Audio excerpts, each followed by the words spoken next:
Salam sigap dan shalom.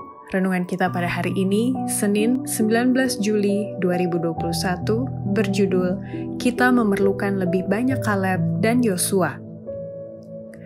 Ayat intinya terdapat di dalam Bilangan 13 ayat 30. Kemudian Kaleb mencoba menenteramkan hati bangsa itu di hadapan Musa.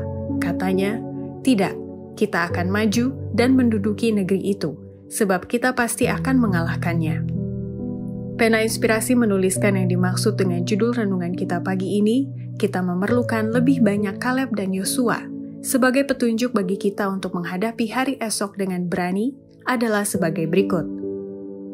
Pertama, untuk supaya seperti Kaleb dan Yosua, kita perlu senantiasa bersekutu dengan Allah dan mendengarkan Dia berbicara kepada hati kita melalui keheningan jiwa. Semua orang yang di bawah pelatihan Allah memerlukan saat teduh untuk bersekutu dengan hati mereka sendiri, dengan alam, dan dengan Allah. Secara individu, kita harus mendengarkan Dia berbicara kepada hati kita.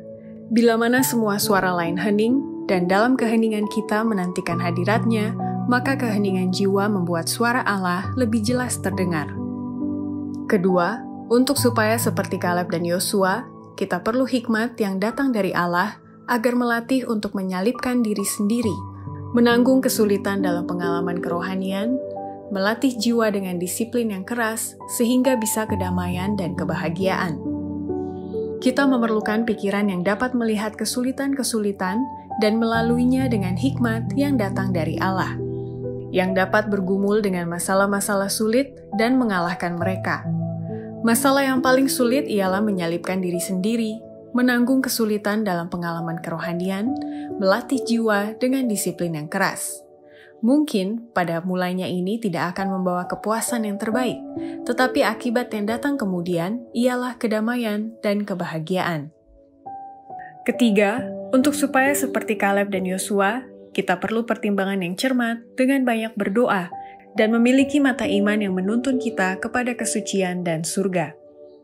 Banyak perkara yang nyata baik memerlukan pertimbangan yang cermat dengan banyak berdoa, sebab mereka adalah alat setan yang tampaknya bagus untuk menuntun jiwa-jiwa dalam jalan yang sangat dekat dengan jalan kebenaran, yang hampir tidak mungkin dibedakan daripadanya. Tetapi mata iman dapat melihat bahwa itu menyimpang, walaupun hampir tidak dapat dimengerti dari jalan yang benar. Pada mulanya, jalan itu mungkin secara positif disangka benar, tetapi sesudah beberapa saat akan kelihatan sangat menyimpang dari jalan yang menuntun kepada kesucian dan surga. Saudara-saudaraku, saya mengamarkan kamu untuk membuat jalan yang lurus bagi kakimu. Biarlah yang timpang tidak berbalik dari jalan itu. Keempat, untuk supaya seperti Kaleb dan Yosua, kita perlu berhenti melanggar hukum-hukum alam dan hukum-hukum kemanusiaan. Golongan orang-orang seperti ini memerlukan simpati.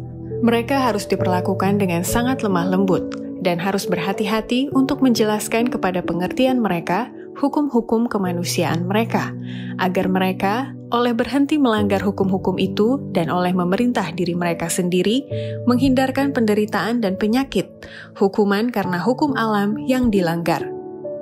Demikianlah renungan kita pada hari ini, kiranya Tuhan memberkati kita semua.